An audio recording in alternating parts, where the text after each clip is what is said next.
Theresa May has insisted she is proving the doubters wrong with Brexit negotiations despite a devastating Commons defeat and the threat of cabinet splits. The PM, who secured a last-minute deal with the EU to move on to the next stage of the talks in the new year, vowed she would not be derailed from securing an ambitious deal. But Mrs May was dealt a blow this week as 11 Tory rebels voted with the opposition on an amendment to the EU withdrawal bill which will give Parliament a final say on the deal. And 2 Tory peers have warned the Prime Minister party rebellion will spread if the whips keep using strong-arm tactics, saying she will face a string of parliamentary defeats over Europe in the House of Lords if she tries to bully members of the second chamber into backing an extreme form of Brexit. Former Pensions Minister Ros Altman and Patience Wheatcroft, a former editor of the Sunday Telegraph, say they are appalled at the insults heaped by hardline Brexiters.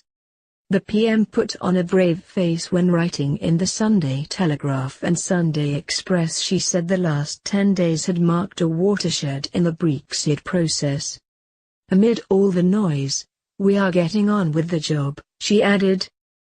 Mrs May said that the government would now begin to build that new, deep and special partnership with the EU. This is the exciting part of the negotiations and there is no limit on our ambition and creativity, she said. She said talks would now start on the implementation period for Brexit and the future of trading relationships. But there are rumblings that the hard-won truce in the cabinet over Brexit is deeply strained as ministers discuss plans for a future trading relationship between the UK and the EU 27. Earlier this month Chancellor Philip Hammond admitted the cabinet had not yet discussed the future relationship. Boris Johnson has warned the UK cannot mirror EU law in the long term and said if the UK ended up being forced to mirror EU laws we would have gone from being a member state to a vassal state.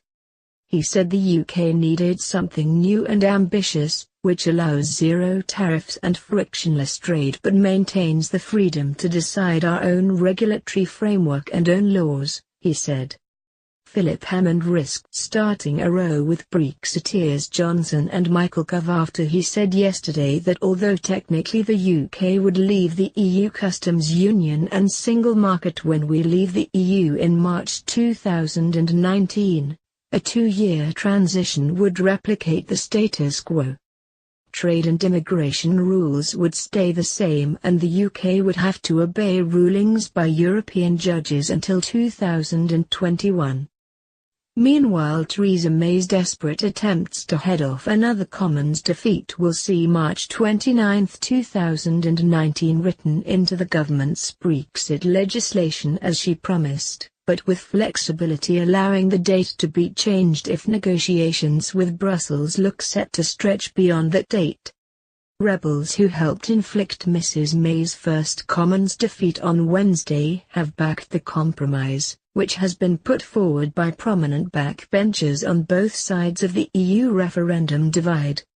Former Cabinet Minister Nicky Morgan, who voted against the government last week, told Sky News the new amendment demonstrates how all Conservative MPs can work together to deliver the best possible Brexit and reflects the flexibility within the Article 50 withdrawal process.